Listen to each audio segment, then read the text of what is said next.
We're going to be talking about the fact that patients and physicians will often have preferences for the treatment in clinical trials, even though, in theory, we're supposed to have equipoise, particularly from the investigators or the clinician's point of view. If we're going to be randomizing people into two alternative treatments, we should have equipoise between them. We should not really have any prior opinion about which one is better. But that's really not true in practice. So this is the whole issue that, in fact, preferences exist and they may make a difference. And if they do make a difference, we should want to know about how they make a difference. So that's really the main part of this, this talk. So here's an example where preferences do seem to make a difference. And this is a review in a magazine called Significant, strangely enough. And I mentioned that the American Statistical Association is now discouraging the use of statistical significance tests, and so they somewhat seriously are discussing whether they should change the name of the journal. This is one of their journals. Should they change the name from significance and change it to something else? Anyway, this was a review of the issue, and this is one of the things that they discussed. This is the American Cancer Society recommending about whether people should be screened for breast cancer, and there have been guidelines about who should be screened and particularly at what age. And so here's a couple of key phrases here. Annual screening should start at age 45, but there are no objections to beginning as early as 40, and then biannual starting at age 55, understanding that women may continue with annual if preferred, continue. And later on in their conclusions here, said the Cancer Society took note of the variation in women's values and preferences, and especially for a situation where the balance between benefit and harm is unclear, quote, patient preferences and informed decision making are desirable for making decisions. Well, hallelujah. Obviously, this should be true in all situations, really, where there's an intervention involved. The patient preferences or informed decision-making should be an important part of that process, the decision-making process. So that's just one example, but of course there are many others, and I'll show you a couple of real trials where patient preferences were important. So, general background and outline here. Standard trials really can't get at this. They can't tell us much about preference effects, and those effects can be important. We're then going to look at some designs, some alternative trial designs that take patient preferences into account and tell us what they can estimate. Look at some specific examples, and then last topic we'll look at something we've been researching, which is how to optimize the design of these studies. So the first topic then is background on trials, largely ignoring them and showing that they might be important. So very briefly, randomization, what is it? This cartoon actually came as part of a publication that my group had on some surgical trials and surgical preferences for one procedure versus another. It wasn't our cartoon, and we didn't know that the cartoon was going to be put in there until the paper actually came out. It was a very strange situation, but it's plonked right in the middle as an illustration, right in the middle of our own paper. So, so this is actually BMJ, British Medical Journal. This is what they think randomization looks like. So we've got the statistician in the middle here, and we've got surgeons on the left and the right with implements, surgical implements that look like A and B. So the two alternative ways of doing the surgery. And the statistician has a deck of cards with pictures of the patients on there. And he's dealing them out, hopefully randomly, to one side or the other, to the A or the B. And the statistician is dressed in, I guess, this would be something you'd see in a casino, right? The person that deals the cards in the casino would sort of look like that. So that's the idea. And I mean, it's obviously a joke, but he's supposed to be doing it in an unbiased way. But you'll notice he's unblinded, because you can see the images of the patient. So everybody knows who's getting what. It's an unblinded study. So that's the theory. And why do we do that? Well, I think this has been mentioned before, randomization gives you an unbiased estimate of the treatment effect, and that's because, on average, it will balance out confounders, both the ones you know about and may have actually measured, but it also, on average, will balance out everything else, including unknown or unmeasured confounders. So that's a great feature, right? And that's the key feature of randomization, gives you unbiasedness. Also, in randomized trials, we typically will have better control, a better environment to get better measurements of outcomes, for instance. And we may build in things like blinding of everybody to the extent that's possible, or at least to have independent and ideally blinded assessments of outcomes. So those are some of the major features, and I'm sure you've looked at those in much more detail as you've learned about clinical trials. But in the back of all of this, the idea is that at the beginning we're indifferent. We have equipoise about the relative benefits of A versus B. So it is worth asking the question of whether you think that's really the case. So here's the question, the challenge. Is equipoise in the investigators, is that a realistic thing? And my view is it's unlikely. And the reason is that your preferences as clinicians will be associated with how you were trained. It'll be associated with your clinical experience. You tend to think, oh, that method seems to work better, or what you believe in general. And there's evidence in the literature that you will tend to have more co-interventions and crossovers from the assigned treatment if it's the less preferred treatment. So if it's the treatment that you're not quite convinced about or less enthusiastic about, those things are more likely to happen. You're more likely to have supplementary medication, for example, or co-interventions, or you're less keen to keep the person on that treatment if you're not so sure about it. And there's good evidence that that does happen. And of course, if you don't have equipoise, and unless you have blinding and other careful control, you have potential for bias in the outcome assessment. So those clinical preferences can translate to bias in the outcome of the study. That's a pretty serious situation. Another side of this is whether patients have equipoise, and I think it's even less likely that patients have equipoise. And the reason for that is that these outcomes may be affected by their selection or preference effects.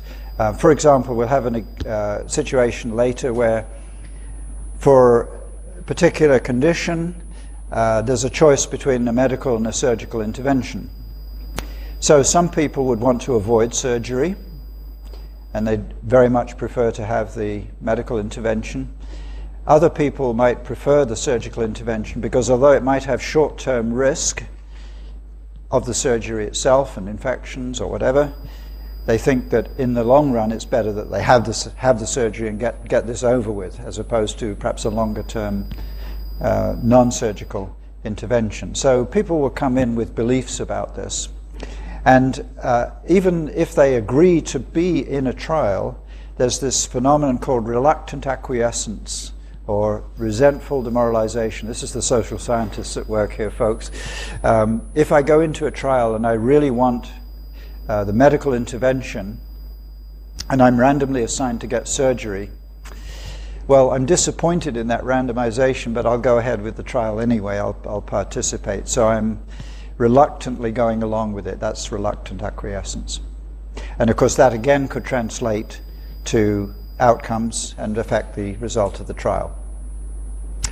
So back to this casino and our statistician dealing out the patients to the surgeons. How can that go wrong in practice? Well, there's a lot of ways that randomization can break down. So patients can change their minds about what they would like. Doctors can change their minds. We may encounter crossovers. You can have dropouts. People don't adhere to study protocol for treatment. And all of those things would reflect patient and clinician preferences, so the general category of preferences. And of course there are other things like cheating in the randomization, as we heard about people holding up the envelope to the light. So randomization can break down at that level, but it doesn't really have to do with preferences directly, although physicians or investigators can cheat like that because they think this next patient will be better on A. So that's a preference expressed that way. And people are funny, aren't they? Human nature is difficult to measure. Here's an example of preference. This is people on the way to the fitness club, 24 hours apparently, and there are steps available, but they decide to use the mechanized escalator for not very many steps to get there. Okay, so that was background, part of our agenda. The next little section would be to have a good look at some selected designs that will allow for patient preferences, and then tell us what these designs can actually estimate. And by now there's actually quite a range of possible designs that you can consider, and you can characterize them according to who gets randomized, and some people actually are not randomized in these designs, when randomization occurs, how they are randomized, and they will either recognize patient preferences, clinician preferences, or both. And I'm thinking here particularly of decision aid studies where you have a consultation between the patient and the clinician or the investigators about which way to go. So there's a detailed explanation of the options and a decision is made by both of them jointly. So I don't really have time to talk about all of those things, so we're going to focus just on 4 of them. Those are the ones with the green smileys there. Although it's not a preference design, we'll start off with conventional trials, and then we'll look at the so-called 2-stage randomized design, and then fully and partially randomized patient preference designs. And there are some other ones down here, going back quite some distance, and you may have heard of some of these comprehensive cohort designs, for example, where you follow people in the trial, but also people who were with similar conditions and treatment, but not actually randomized, things like that. And we also have the possibility of analyzing standard trials based on preference information as well. Conventional trials can be analyzed, but not designed for preferences. So that's the agenda for that. And here's my all-time cartoon favorite by Gary Larson, who to my long regret has retired, but his cartoons are still out there. This is testing the hypothesis that laughter really is the best medicine. And this is again very deep cartoon. There are 3 physicians here laughing their heads off with a rather miserable looking patient in there, and I guess they're going to measure the outcome as to whether he's recovered or not. So it's got some good features. There are three observers there. So that's replication, I suppose. It's some sort of reliability. That's a good feature. The bad feature is they're not operating independently. They're all there at the same time, and they should have really done it several times in different days, I suppose. You could think of a better design to test this hypothesis, is my point. And one hopes that you've done the sample size calculation and there's more than one patient. It's not an N of 1 study, we hope. Okay. So if you like this, do follow up Gary Larson, is his name. You can see his name right at the bottom there. He's a great cartoonist. He's got all sorts of stuff like that. Okay, so treatment effect is usually the thing that we look at in clinical trials. So that's what we think of as the direct effect of the treatment, the A versus B comparison directly. But we're also interested to think about these additional things that are related to our preferences. So the first one of these is the selection effect, and that's telling us that the outcome could be affected by which treatment the patients would select if we allowed them to do so. Okay, so there could be an inherent difference between people who would avoid surgery versus people who would like to have surgery compared to the alternative. So you can easily imagine the situation where somebody who's, let's say, younger and with a big family to support is not prepared to take the short-term risk of surgical mortality or bad outcomes in the short term, much prefers to take a longer-term view because he wants to survive longer, or he thinks he has a better chance of surviving longer on the medical intervention. And somebody else has a completely different frame of mind, quite different in his social or personal situation, and he would prefer to get it over with and have the surgery. And of course, all of those things could relate to the outcome. So there could be underlying differences between the people who want treatment A versus treatment B. So that's the selection effect. The other one that's related to preferences is the so-called preference effect, which is whether the outcome is affected by whether people actually got the treatment that they would like. So if I'm in a trial and I want to get the medical treatment and I'm assigned to that treatment, I'm happy. And that, in turn, could translate to my outcomes. I could feel better about the process, about the treatment, and that's going to good frame of mind, I'm doing well, and so on. So that, again, could lead to a difference in the outcomes. And that particular effect you can think of as the interaction between what you would choose ideally and whether you got it. Okay?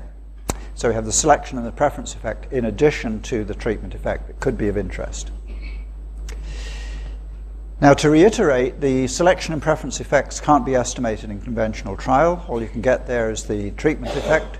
And these things can be important, these preference-related effects can be important, even if the treatment effect is small. And we have examples, as you'll see later, where it turns out the selection effects and the preference effects are actually bigger and more important than the direct effect of the treatment. Quite an interesting finding. And the reason that this can happen, of course, is people can comply better. They might have a better response with the treatment that they prefer. Now, look, just a little bit of algebra, and we'll go through the different designs in this way. The way that we model this is that we imagine that the response, which we call y, or the outcome variable, is going to be affected by these various components. So the first one is the overall mean. It might be the average survival rate, for example. We then have an effect of the treatment actually received, another effect of the treatment that the person would select if they were allowed to do so, so that's the selection effect, and then finally the preference effect, which is a function of both the one that they would like and the one that they actually got, plus some random error. Okay, so that's the setup, and in these kinds of models, this is actually having a slight degree of redundance, so we put some constraints on these. So for example, we apply the idea that the sum of the treatment effects has to be 0 because we've got an overall average in here. So we're actually only interested in the difference between the two treatments.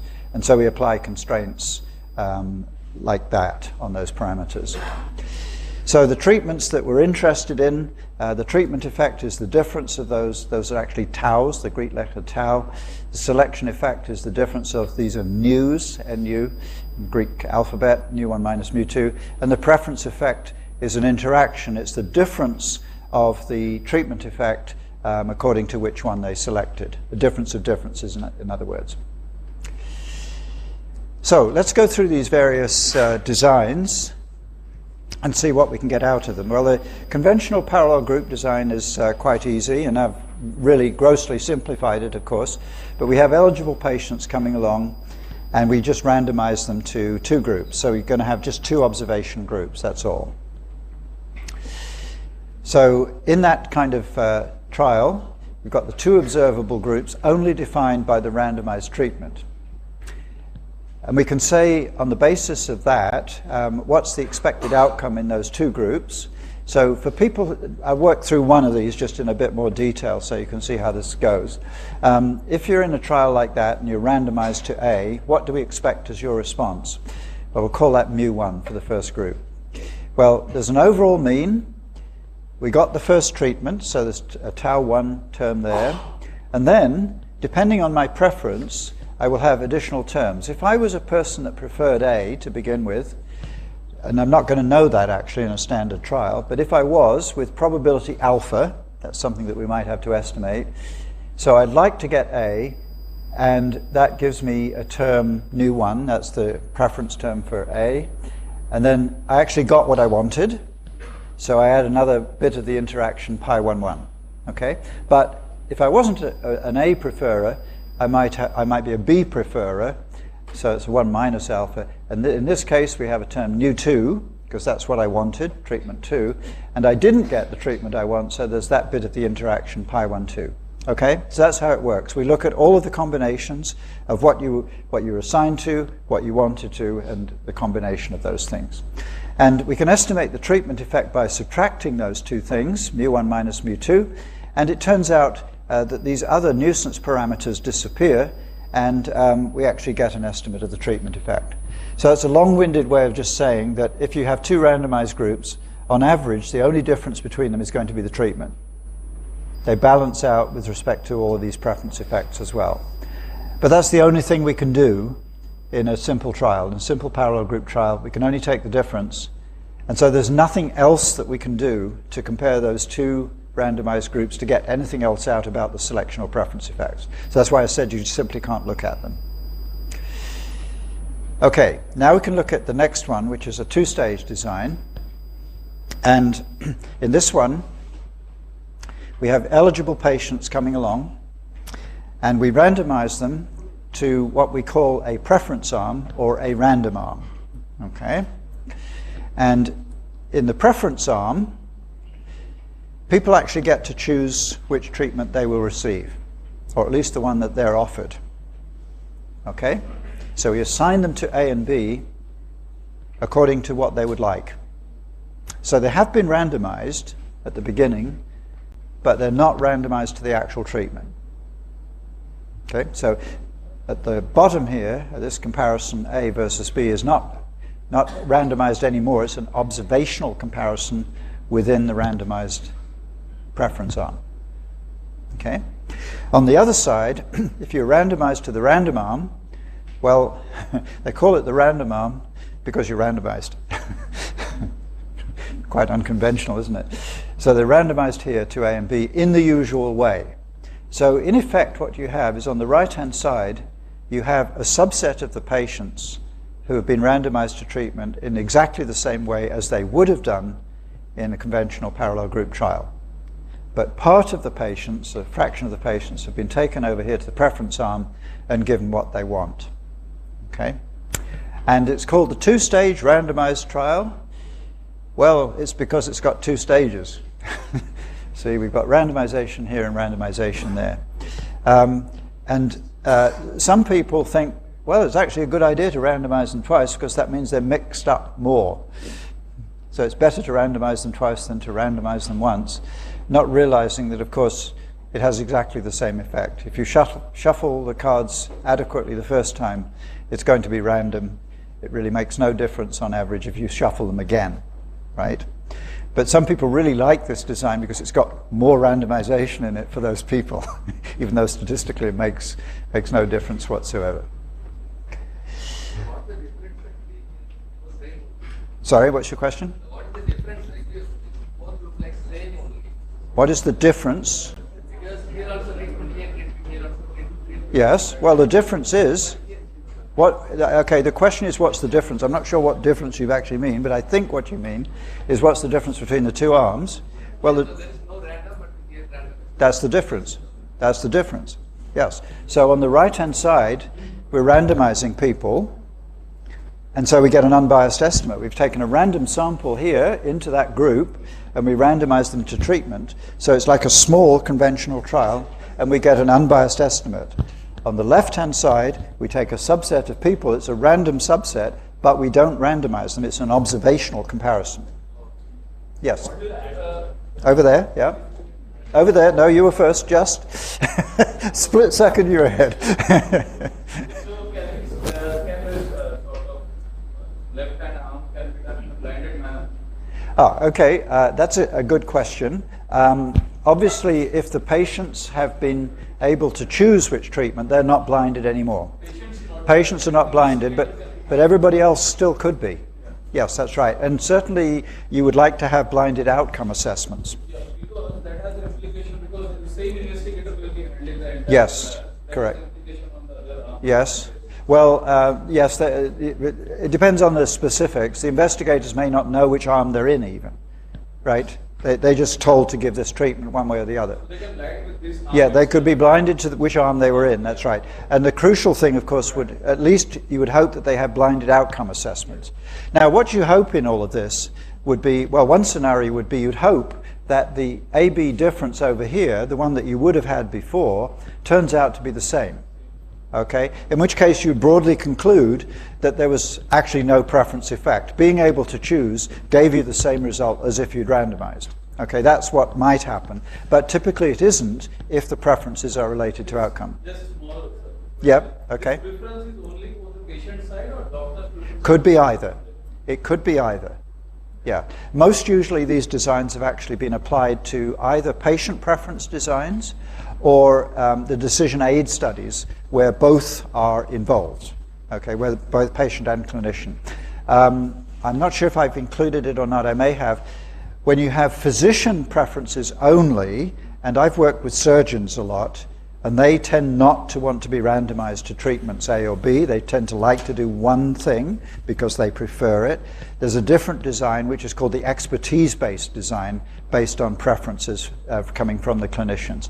Okay, now there was another hand here and then I'll come to you in a moment. So you next. Like in these two-stage design, it is the more about it, technically the more correct because the other preference are. Okay, somebody's asking to hear the microphone here.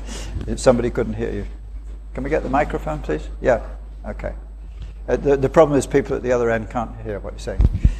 Sir, for the preference arm or for the two-stage design, is it more ethically correct as compared to the conventional one? Because here the patients are given the preference and they are getting the same type of treatment even if they are in the random arm. Right. So what are the advantages apart from that?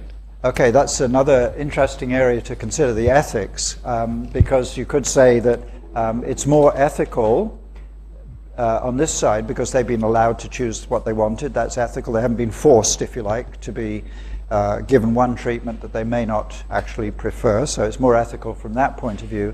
But then we have to consider community ethics, and we have to think about the possible benefit to future patients.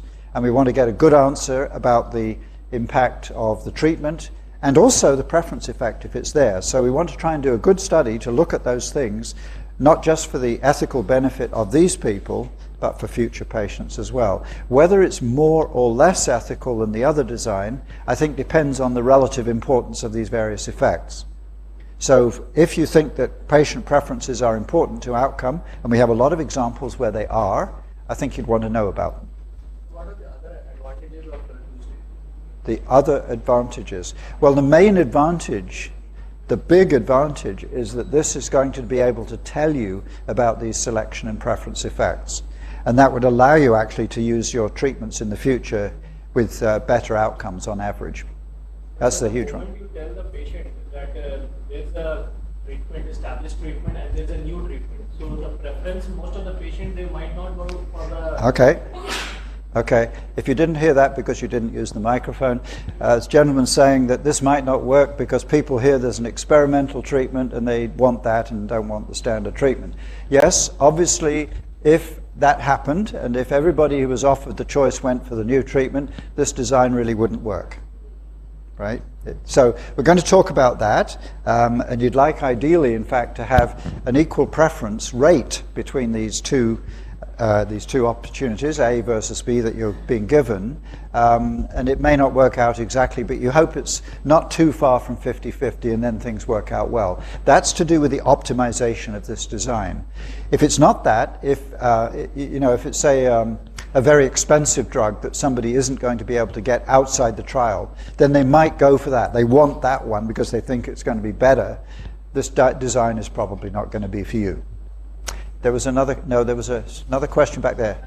Okay. Okay, thank you. Okay, one more question, then we need to move on. Sir, as we know that one of the benefit of randomization is that it provides basis to apply a statistical test. One of the benefit of randomization. So how much we will do a statistical treatment of preference arm? I mean, how we will compute power and all that. Okay. So how much we be sure in terms of statistics result because Yeah, there so- is no randomization. Okay, so you're asking questions there about how we actually would design one of these studies, what the sample size has to be and the power and so on, Yes, and sir. how many people we would allow into the preference arm. Yes, all of those things we're going to talk about. Okay, thank you. Okay, I'm going to move on. Sorry, or perhaps come back. Oh, really burning? Very burning question? Okay. There's fire breaking out over there. So actually, this studies has to be open label for patient, correct? Yes, we just said Okay. that, yes. So, Well, what do you open think, label is what- it's not necessarily a pharmaceutical trial. Okay, okay. They know So what they get. What do you think? What percentage of preference effect contains a placebo effect? What fraction of it is? Okay, well, that's a general question. I haven't said what A and B are. B could be placebo, or it could be standard treatment.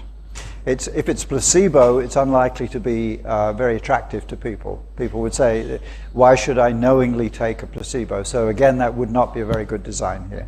Because there is a kind of design, we call it as deception design, where you actually tell patient that you are getting something and you deceive them and you tell them, you Okay. give them the other treatment, and Yeah. finally you tell them that you have actually got this treatment. Okay. So how is different than this one, and Okay. how would you That's very interesting. I've heard those designs exist. I don't know who does them, and it doesn't sound very ethical to me, unless they know, unless you tell them at the beginning that they may be deceived. It's all getting very contorted, but in this kind of framework, if I say, look, you can choose A or B, but I don't tell you, and I say, oh yes, you want A, you can have it, that sounds very unethical if I actually give them B, deception design. Is this in psychiatry or something, or psychology, or what sort of field do you do this? No, there are many, like these trials are not, deception trials are not done for like life-threatening diseases, more in kind of say like analgesia research where you train to treat for acute pain and the effects are short-lasting. Okay, right. For that, so they are not tend to be so unethical as you may seem it. Right, okay. But in that condition, you will. That's what I was asking. Ki in those kind of deception trials are usually done to eliminate the placebo effect in the patients. Right. So that's what I was asking. Ki what do you think that in preference effect? What is the proportion of placebo effect that you see? Okay, I just said that I think if it's a placebo involved, at least in this context, without any deception, I think it wouldn't be a very good design, because you're not going to have many people who will actively choose a placebo. Just wouldn't work. The one treatment would dominate the other. Okay, this is an interesting topic, and I'd like to hear more from you. I'll come and talk to you about that. I'd like to know about deception designs, but I think it's going to lead to an even more complicated diagram, if we have one of those. Okay. All right, let's move on. So you've got the basic idea of the two-stage design. I'll just move over this fairly quickly. In this case now, we've got 4 observational groups, defined by the randomized treatment in the random arm or by the preferred treatment in the choice arm. Okay? And then we can go through the exercise of looking at expected outcomes in each of those 4. So in the preference arm, if I prefer A, for example, my expected response is the overall mean, an effective treatment A, I wanted treatment A, that was my preference, and I've got the interaction 1-1 because I got what I wanted. Okay, so you can do that for the preference arm. For the random arm, we have a mixture, and these are actually the same as we had in the parallel group design. So those are the expected values in those 4 groups that we have. And it turns out, through some rather clever work that was done not by me, but by somebody called Ruka, who invented this design, you can actually get an estimate not only of the treatment effect, which comes from the random arm, but you can get an estimate of the selection and preference effects. And here it is based on the observed mean values. And I'll show you a numerical example of how it works in a little while, which is a little easier to understand than how the algebra plays out. But before we do that, let's have a look at the other 2 designs. So this one is the fully randomized patient preference design. And in this one, we have the patients coming along, and for all of them, we somehow find out what their preference is. Okay? And so they're divided at that point into prefer A or prefer B. Okay? But all of them get randomized anyway. Now this one's a bit tricky to administer because I'm going to ask you, which one would you like? And you tell me, oh, I'd really like A. I say, I'll write that down, thank you very much. Now we're going to randomize you. Okay, so that's a little tricky, but it can be done. Okay. Pardon? It's not. No. It's not deception at all. It's not. No. This is not deception, because deception is when you tell somebody you're going to get A, but they actually get B. Right? That's a different thing. Here, all I'm doing is I'm just asking you which one you'd like, but I've already told you you're in a trial. You're going to be randomized. But by the way, I'd like to know which one you would have liked. Pardon? You're randomized. You're randomized to A or B in the usual way. It's just I have this additional information about you. That's all. That's the only difference. Okay. Now, one way this is done, as I said, it's tricky. It is a little tricky to administer, but one way this is done is to ask people after the trial. So you do a standard trial. You randomize people to A or B, and then you ask them afterwards, so it's a medical versus surgical, you said, well, which one would you have preferred? Well, unfortunately, that is going to be very much affected by how you responded. So if the operation went fine, you're feeling great, and doctor, I can walk again, I loved it, that surgery is fantastic, it saved me, okay? But if you had, your fracture wasn't properly fixated, you had all this infection, you've been in and out of hospital for 6 months, oh, I wish I'd gone for some other treatment instead. Okay, so unfortunately, if you get preferences that way, it's going to be very much affected by what your personal outcome was. Some people do it that way, however. Okay. So, anyway, that's the basic. Oh, all right. Burning issue? No, it's not a burning issue.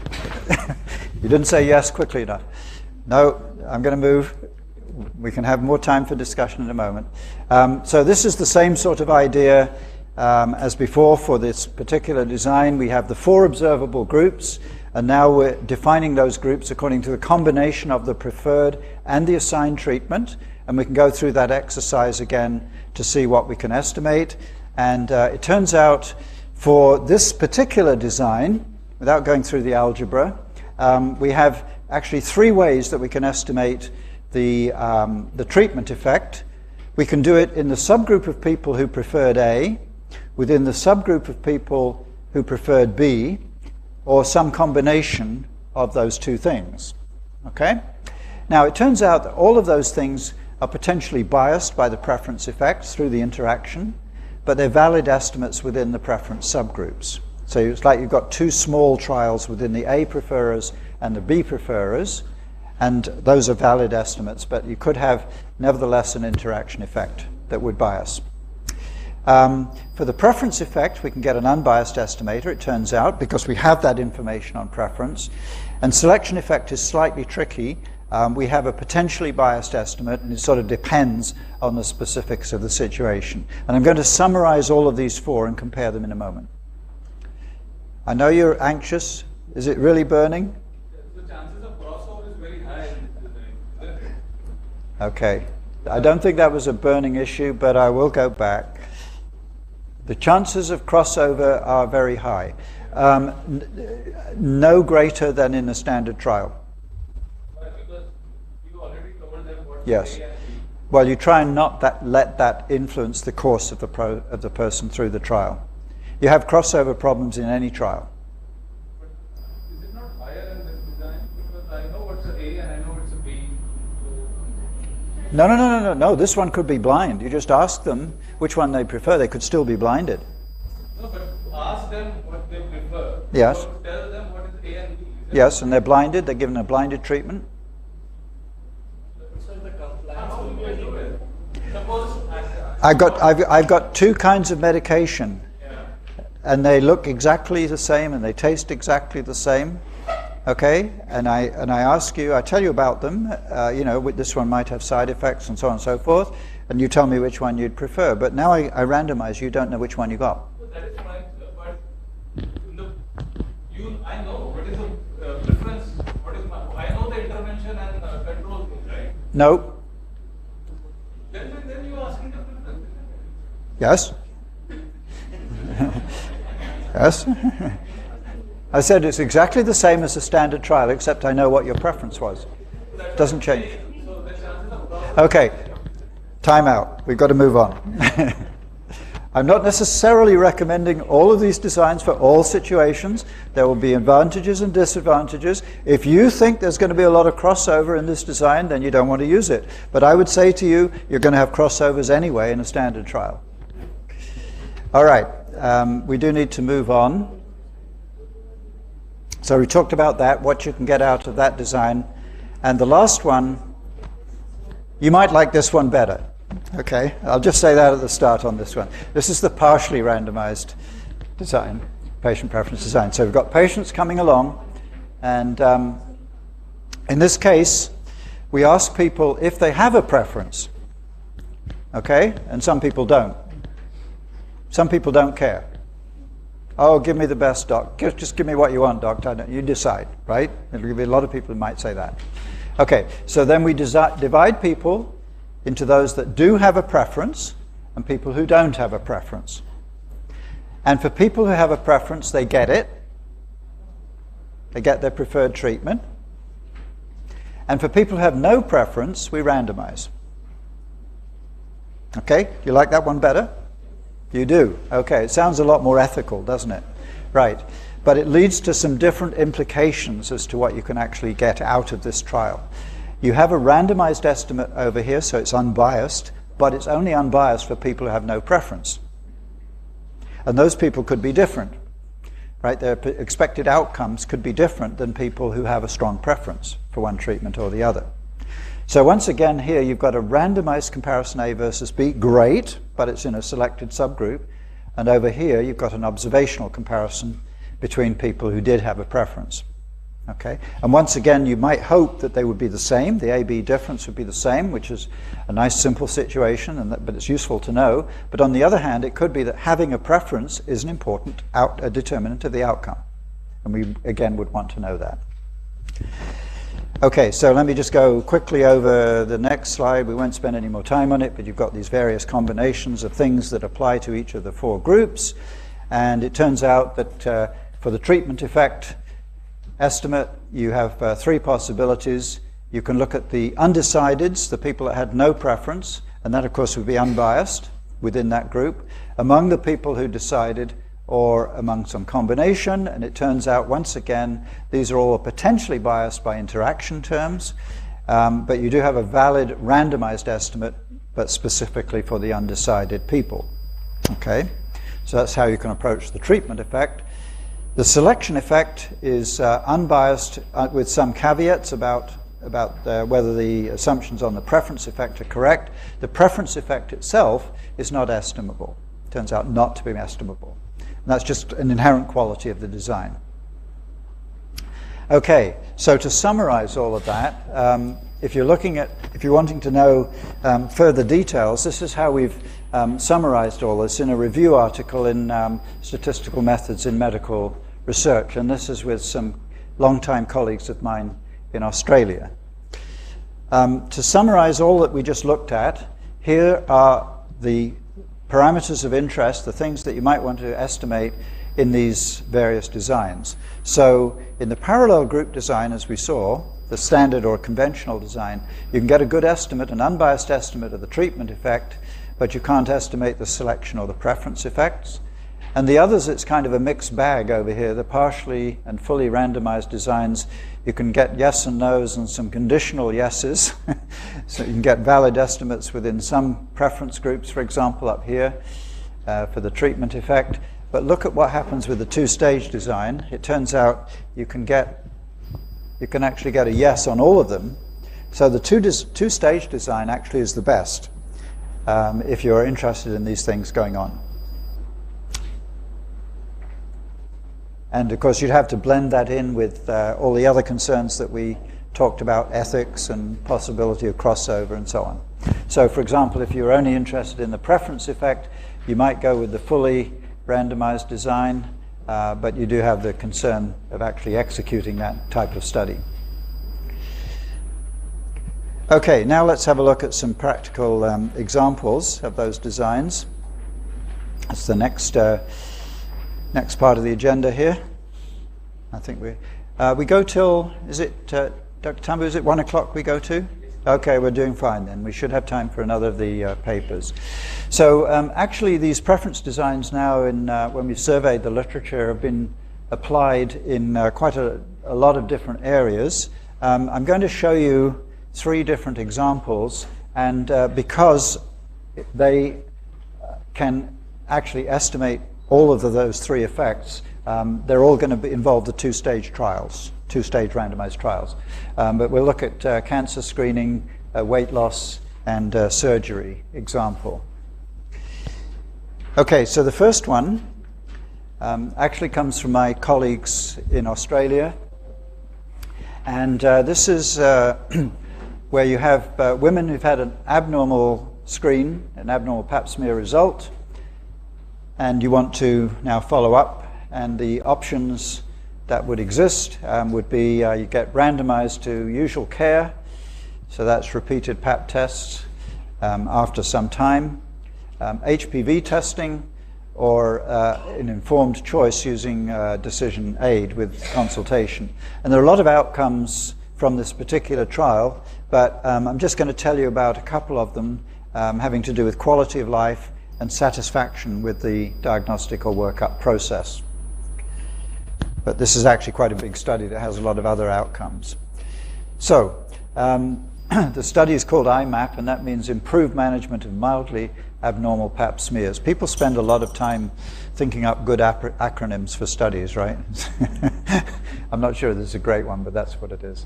Okay, so so the 2 possible interventions that you could have would be Pap management. So you follow up with repeated tests at 6 to 12 months intervals. If those are still positive, you go on to colposcopy if you find something more serious going on. And otherwise, you can go into HPV management, which is done right away, testing for HPV, which is obviously a very strong, almost actually a requirement. Almost everyone with cervical cancer has HPV infection, and you go to colposcopy if that is positive, if the HPV test is positive. So those are the 2 strategies, and they have all these disadvantages and advantages. So advantages: for HPV, you do it right away. You get an earlier resolution of the abnormality. Unfortunately, the disadvantage is you have higher rates of referral, of course, to colposcopy. So you have some false positives. You don't allow for the possibility of natural regression of the abnormalities which may occur. You've got anxiety going on. And also, I'm not sure this is still true, but some people regard HPV as giving you a sexually transmitted infection diagnosis, which is sort of a stigma and maybe not so acceptable for that sort of reason. Repeat Pap testing, you have lower referral rates to colposcopy, gives a bit more time for the thing just to go away and avoids this STI diagnosis. Disadvantages, you have to wait longer. This is a counter effect. So anxiety during that. And you need more visits, of course, so you have to keep coming back for testing. And this is an Australian study. It tells you down the bottom there if you're interested about the particular policy for retesting. So let's see how this actually worked out with the 2-stage design. And this, just for illustration, this is one of the SF36 components, the mental component score. This is what you might observe. So these are average scores here. In the random arm and the preference arm, these are people who actually got to choose HPV. And it turned out that in this particular study, about 2/3 or a little more preferred to have the HPV test as opposed to repeat testings, and 30% just went with the Pap. So it's not too bad a split. It's not 50-50, but you've got a reasonable number of people choosing one or the other.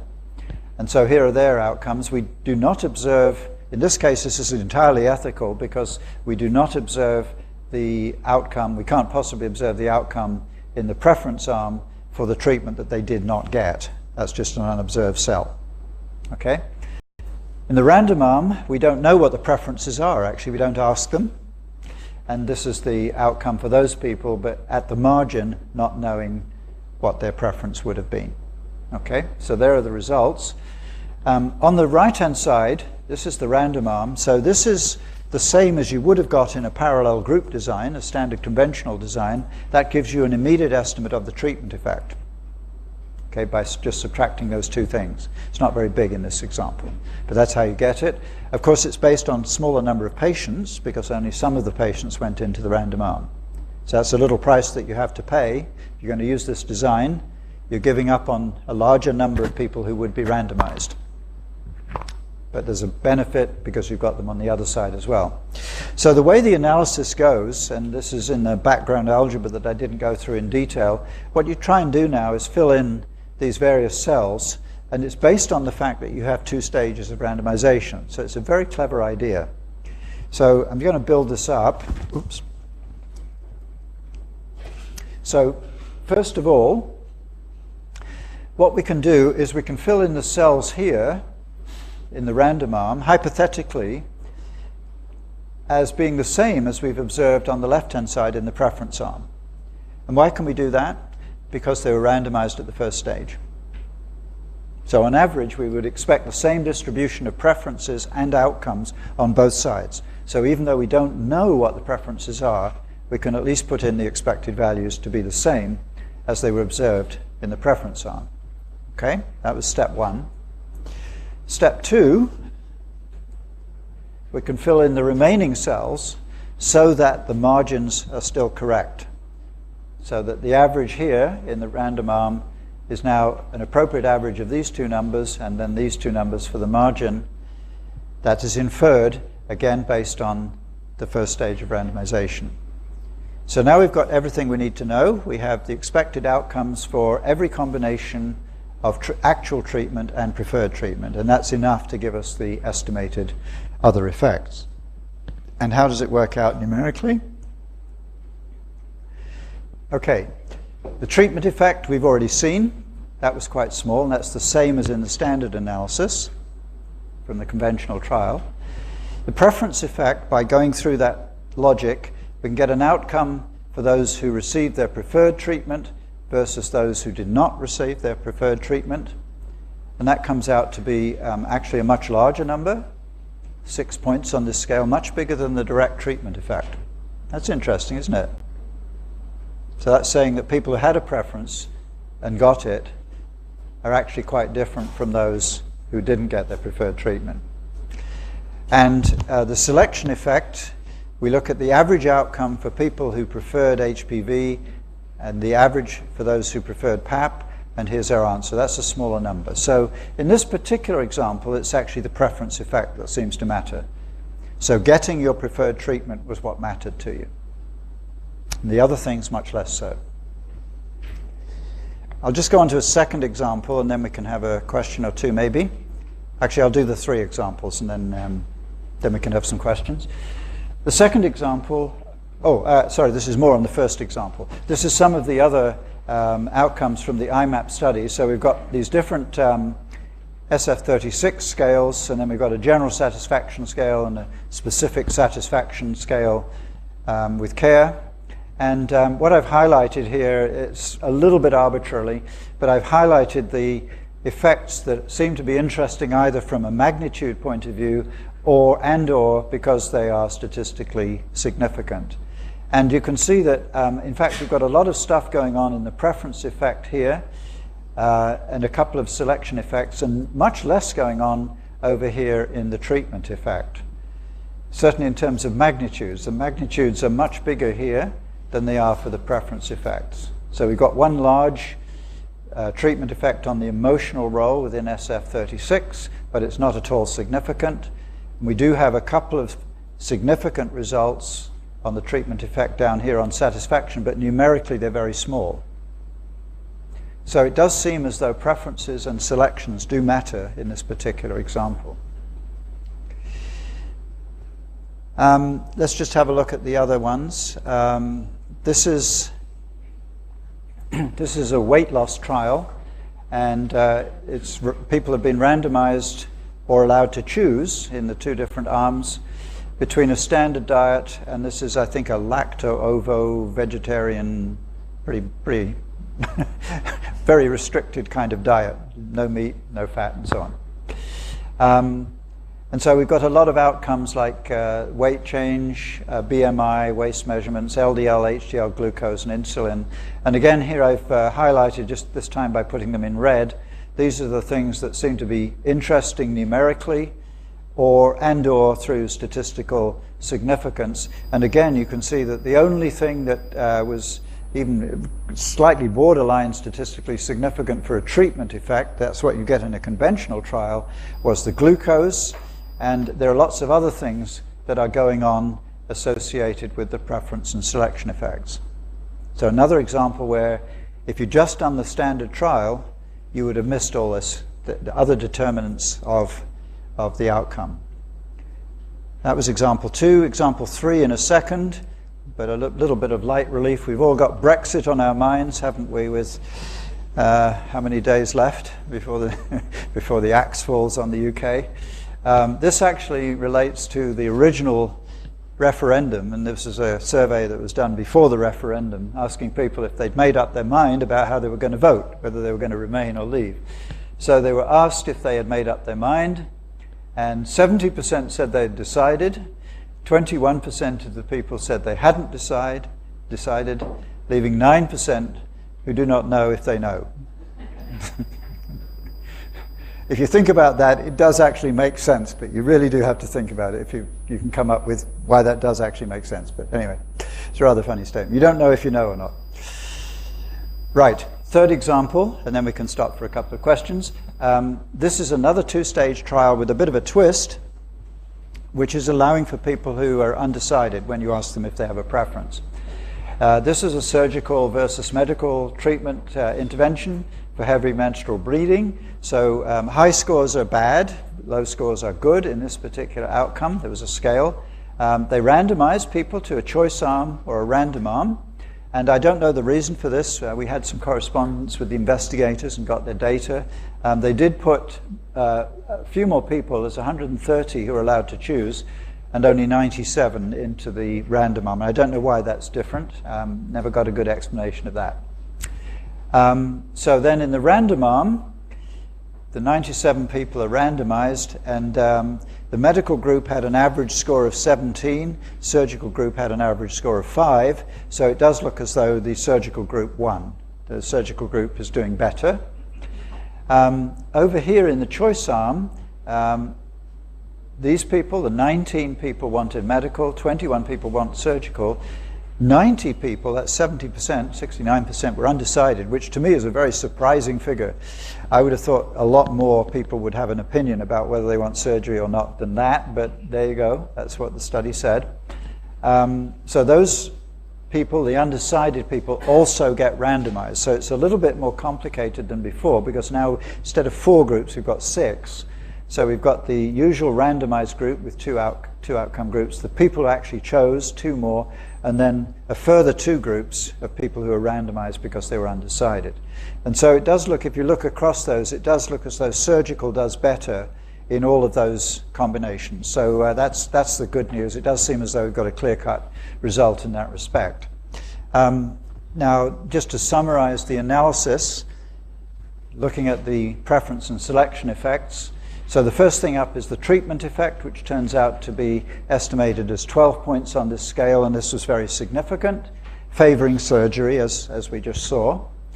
And then because we now have, in terms of the preference, we've actually got 3 groups, prefer surgery, prefer medical, or don't know, or undecided. You've actually got 2 contrasts that you can draw between those 3 preference groups. So this is how we did that. The first contrast is between women who would select surgery if it was possible, okay, versus people who would select medical if possible, and that effect is 3. So it's not as big as the main effect of treatment, but it does seem to matter a little bit. And then the second contrast is comparing people who had a preference at all versus no preference. That turned out to be unimportant, very small effect. Preference effects here also quite small, but they would represent, in general, the first one, a larger treatment effect among women who would choose medical if they could, So the difference between medical and surgical is bigger for people who would choose medical. Okay? And then the second contrast, is a larger treatment effect among people who had no preference versus people who had any preference. Okay, so you can slice up the information among the 6 groups in that way and get all of those estimates. So in this case, I think you'd probably conclude that it's actually the treatment that makes the difference mostly, and there's a much smaller effect of the preference or the selection effect in this case. Choosing surgery does seem to matter a bit, and favorable in that direction. And in the other examples, it seemed to go the other way, that the treatment effect was relatively small, and selection and preference effects did seem to matter. Okay, that's a good point for any comments or questions on these examples. Yes, at the back? Yeah. So I have a question. The way we constructed this, the selection part, right, the first example we have given was based on preference club of treatment, right? So we carried over the preference from the first one.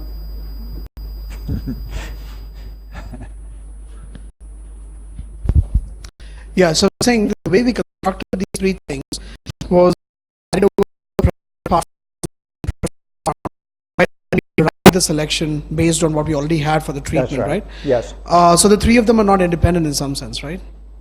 So could you look at them all individually? Or which individual? Like for example, you have a treatment effect, right? Yes, And then you yes. already have a preference effect, right? Yes. And then the selection is somehow derived from the I see treatment what and preference. do you mean are the effects independent of one Yeah, another? They yeah. are actually.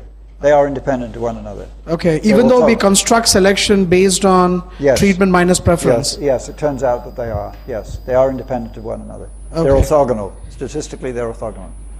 Okay. Yeah, Yeah. that'd be strange, right? Because I mean, if you're doing that as a subtraction, then you would figure out that if you had a really high treatment effect and you didn't have a much high preference effect, then the selection would show up to be significant in No, some they're sense, no? actually statistically orthogonal to one another. They're okay, completely alright. independent effects. Okay. Yeah, that's one of the beauties of the design. Actually, it's one of the big pluses. Okay, In the yeah. design. That's And it very interesting. I have and to it see how that works You out. see what you get. The benefit that you get by using this design is you add on top of the usual randomization in the standard random arm. You get Right. that, but you layer on top of that the original randomization to whether you were in the random group or the choice group.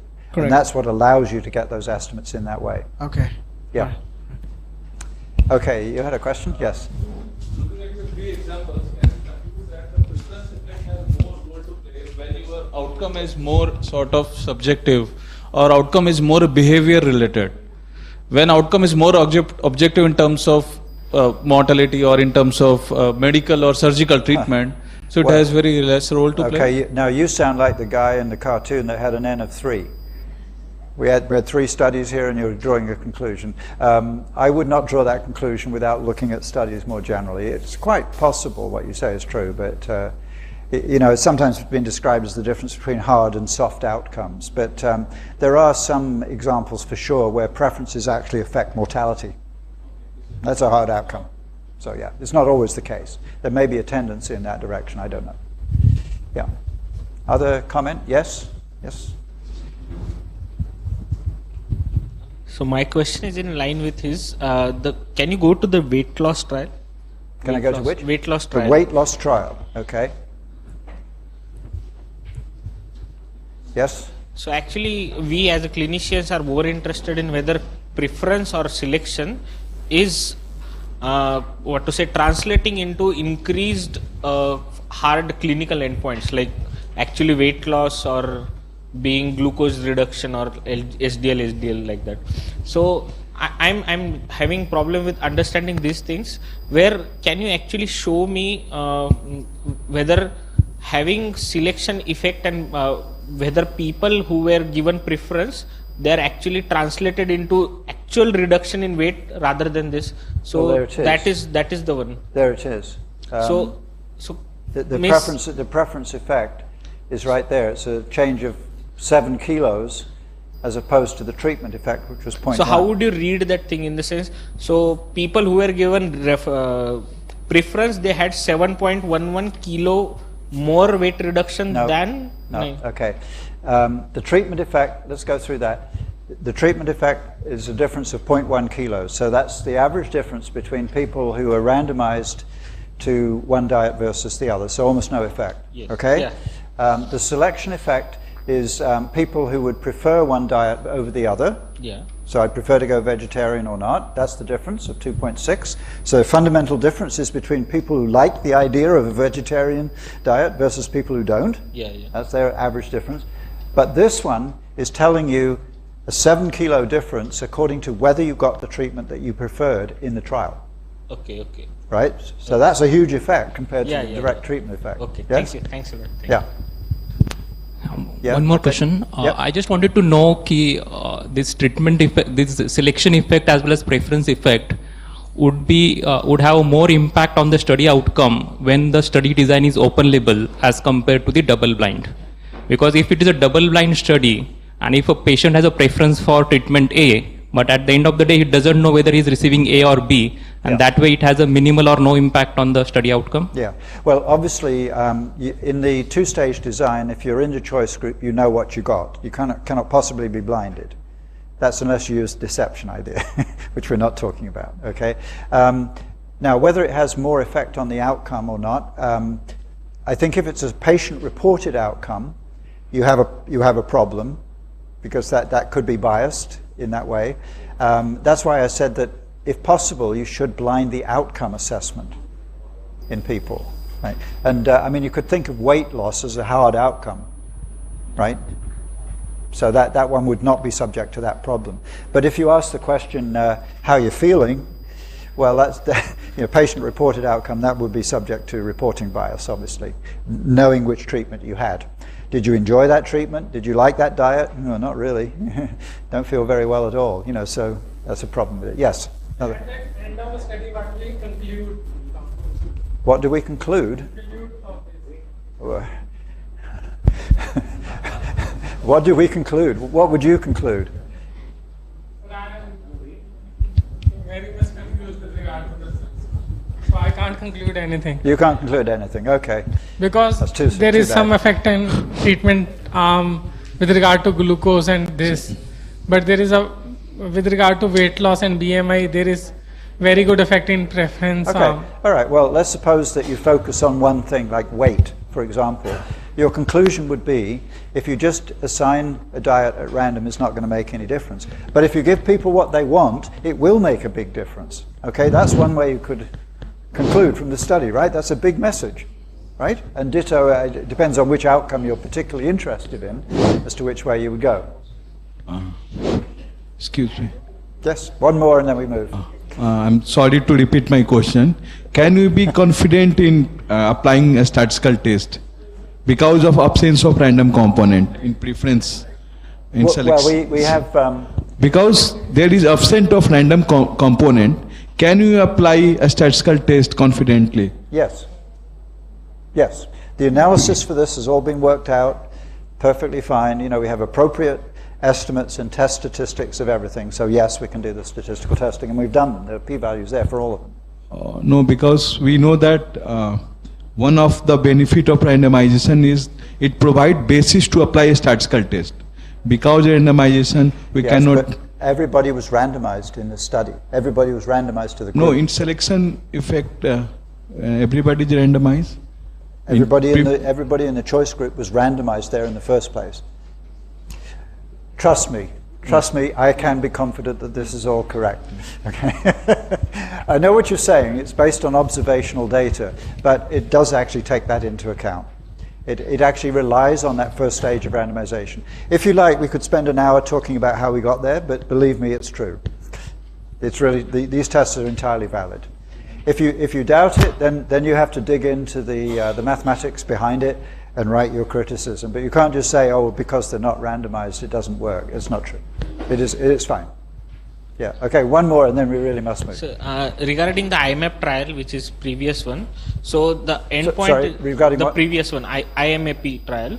So actually in that, the endpoint is... This one? The previous, this study, even previous, this study. So Yes. actually we have seen an outcome on, outcome of actually whether they the health related QL, quality of life, that Right. they are seeing. So this is a patient preference outcome, probably patient reported outcome, what you say. Yes. So in such conditions where preference trials, I will give you an analogy saying that if I'm asking a kid that you want a chocolate, and he's saying yes I want, and you are asking him whether are you happy, so he will obviously be happy. So in such trials, patient reported outcomes is a good outcome, or we should additionally add a hard clinical outcome? Well, okay, also? that's. I think we've already discussed that point. It's the difference between interpretation of soft versus hard outcomes. I think we talked about that, Okay. and we do have problems like that with Yeah. soft outcomes like this, where the patient's reported. Okay. I think we did discuss that point earlier. Yeah. Okay, now I have to draw a close here because time is running on.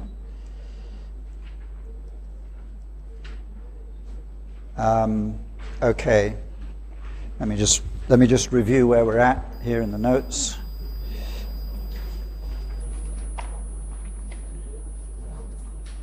Just need to take a moment to plan things out a little bit here.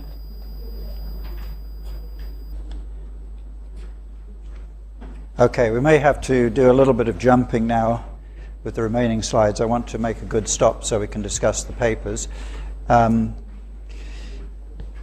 Just to mention this question of people who are undecided, if you have people in a two-stage trial who are undecided, previous analyses of that problem have taken different approaches, and unfortunately it turns out they're all potentially biased. One is to pretend that undecided people don't exist and kind of just ignore them altogether. Another is to assume that preference effects for those people, for undecided people, don't exist. So in other words, this is sometimes called the exclusion restriction assumption, that the expected value, group 3 is the undecided, by the way, expected value of outcome for those people is the same as the mean for treatment I. So in other words, it depends only on the treatment that you received, and there's no other difference for those people, which is obviously not true in general. Another approach is just to put your head in the sand and forget that they were there, drop those people from the analysis altogether. And another one is to also use this exclusion restriction assumption in this kind of way, specific to each group.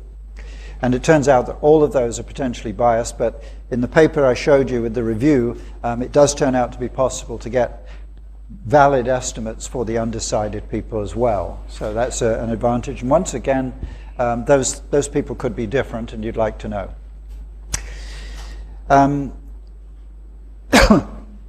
So some related issues with respect to two-stage designs and other preference designs is that patient preferences can affect your recruitment rate to trials, as well as being important to the outcomes.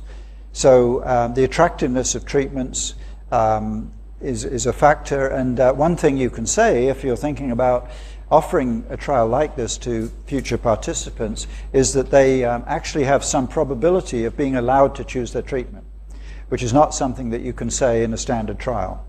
So it actually may improve the recruitment to trials in that way. And by the way, the same thing applies to physician preferences as well. We found very much in the surgical environment, for example, surgeons are much more interested to participate if they can be given a greater chance or even a guarantee that they will only use the procedure that they prefer.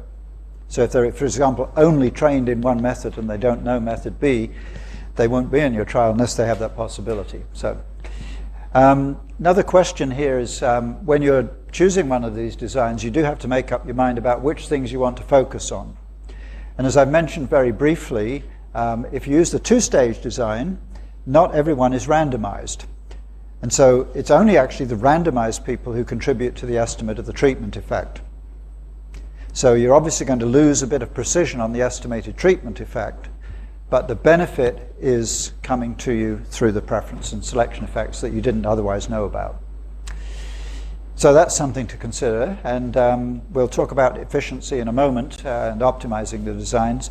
Preferences can also come in from clinicians, and I've mentioned that surgeons, for instance, often do want a particular type of procedure. So just very briefly, this is the idea of expertise effects in conventional designs, and you can see I've jumped from number 4 to number 10, so we cut out a lot of things along the way. This is in the standard trial. You have people being assigned to A and B, and then you have treatment providers. So these, if it was going to be done this way, would be the same clinicians in both arms. So here you would require our surgeons to do both A and B, either A and B, according to the randomization. But in the expertise-based design instead, what happens is we have people, the patients are randomized to A and B, and down the bottom here, we've got surgeons who are either A surgeons or B surgeons. They self-declare that they'd like to do that, and we've actually called them experts. They're experts in A versus B, or experts in B, and so we assign the patients that way. And the crucial distinction here is now we've got different clinicians in the two arms, which is a plus and a minus. It's a plus because if you're a patient, you're going to get an expert, as opposed to somebody doing something not really very familiar with. Oh, I think it's the first time I've done this. Don't want that. So that's the plus. The minus is statistical in that now you've got confounding of the people, the particular surgeons, with the intervention. Okay. So we've worked on that and looked at analysis of that kind of design to take account of surgical expertise. And then very quickly again, this is a framework for looking at a preference-based analysis in a standard trial. So you actually can look at compliance with the treatment, and you can find out estimates of the treatment effect as usual, but also whether that depends on which one they would have preferred. And the way this goes is you can imagine that you've got these various combinations of what would happen to people depending on whether they were offered treatment A or B, and the ideal people are compliers, people who, if you offer them A, they take A. If they're offered B, they take B. So those are the good people. But then you have other people. So this group here is people who prefer A, and if they're offered A in the trial, they take it. But if they're not offered A, they drop out and take something else. That could be standard care, for example. So you have these various combinations allowing for crossover or dropout into the study. And the way you think about it is that you have the randomization into A or B, and then they actually get A, B, or something else outside the study. And you can say that you have in this group over here, randomized to A, you have people who preferred B and dropped out, people who insisted on B and managed to cross over within the trial, and then some mixtures of the other groups, the compliers, the A preferers, and the A insisters who are very happy. So you can actually construct an analysis, and again, based on the randomization, you can estimate the number of people in these groups and look at their outcomes and get estimates of the treatment and preference effects in that. So I'm not going to say any more about that because that's a more complicated topic than we have time for. But I'll just talk very briefly about how to optimize these designs. Now, how can we actually think about sample sizes, and particularly how many patients should we allow to have a choice? That's really the crucial decision if you're using the two-stage design. How many people can you allow into the choice arm? And again, there's a paper I'd refer you to, again with my colleagues in Australia. How should you allocate people into the arms of a two-stage trial for the estimation of these various effects? And sorry. Okay. I'll just give you the main messages. Theta here is the proportion of people that you allow into the choice arm. And so these are optimal numbers here. And it depends here on the proportion of people who are undecided. So if you have a very large number of undecided people, it turns out the optimal thing to do is to put about 50% into the choice group and 50% into the preference, into the random arm. If you have relatively few undecided people, a lot more people who have an opinion, you can actually allocate less people to the choice arm. But numerically, they're not that different. You can see that even the worst case scenarios, you're still only at about 40%. So the bottom line actually is, as a guideline, just put 50% in the choice arm. That's a good thing to do. Which isn't obvious, but turns out that way. And we've looked here at how the Cooper trial, by the way, was example 3. That was the medical versus surgical example. So if you recall, in that trial, they had a lot of people who hadn't decided. You asked them which they wanted, and 69% they said they didn't know. You tell me. And the relative preference, I didn't point that out, but it was actually 19 people preferred one, 21 people preferred the other. So the relative preference is very close to 50%. The relative preference of people actually had one. So that's where this particular study ends up in this optimization design. So you can see that they were actually pretty close to an optimal allocation anyway. So despite the fact that they had this large number of undecided people, the fact that they had a relative preference that was close to 50% was leading them to be very close to optimal in that respect, given that rate of undecideds. Okay. Note that as it says down the bottom here, the actual number in the choice arm was 57%, so not quite, not totally optimized, but not too bad. Okay. So that's the optimum. Then this graph shows you the relative precision in the estimated effects here, the selection and preference contrasts. So you can see now it gets bad as you go down because you have less precision. So it makes sense that if you have a lot of people who are undecided, you can't really say a lot about the preference effects. You get a very imprecise estimate. But this is all compared to a 50% undecided rate. You do fine if you have less people. So this is 10% only undecided. You'd have relatively good precision. Okay, and then again looking at the Cooper trial, example 3, here's where that was. So they had 69% undecided, so that's worse than the 50% case, which is the baseline. So they have less precision, but it didn't fall off too much, again because of the relative preference being close to 50%. Okay? And I'm going to skip over the next one because this is about the second contrasts, which are of perhaps less interest, and precision about those. I'm just going to move ahead. I'll just refer you to this one, though. This is sort of a dissection of what might have happened in this medical versus research versus surgical trial. So they actually randomized 57%, and I said I didn't know why that was. 57% to the choice arm, not quite 50%. We had 14% who said they wanted A, 16% who said they wanted B, 69% said they didn't know. And then we can look at the relative precision of these estimated contrasts compared to that as the baseline case being what we actually had. So the first thing was, let's say we had in fact randomized 50-50 to choice and kept everything else the same. Well, it turned out that didn't make much difference. Relative precision is very close to 1. Then what would happen if we reduced the proportion of undecided people somehow? We pushed them a bit more. We asked them, are you sure you don't know?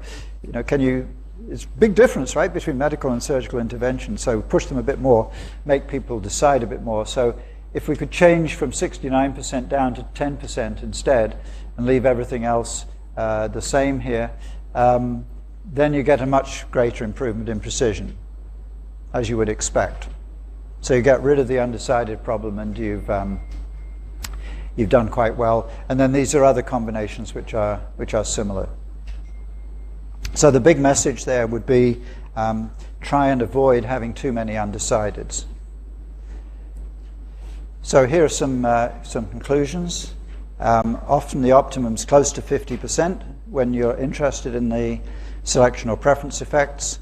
There may be other cases where you want to put fewer patients in the choice arm if the treatments are far from equally preferred, especially if most people do in fact have a preference, and the selection effects have the smallest variance or the greatest precision when you have equally preferred treatments. So again, the message would be try and do these trials on interventions that you think would be equally preferred or close to that, and you may be able to get some pilot data on that. Just go around and ask people even if they're not in the trial.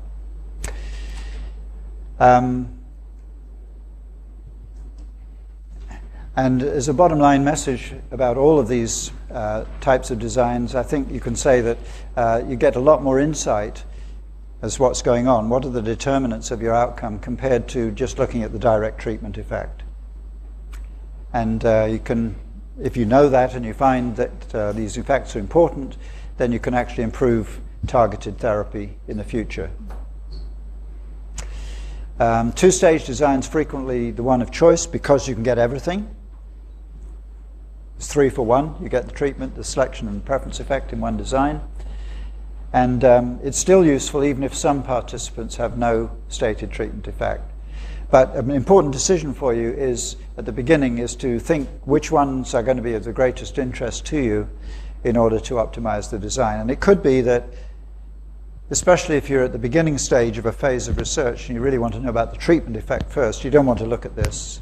You just want to look first at the treatment effect, and that would just lead you back to the conventional design. As I've pointed out, you do need to take the undecided patients into account. And there's a group of references there for you to follow up, and those are in the notes.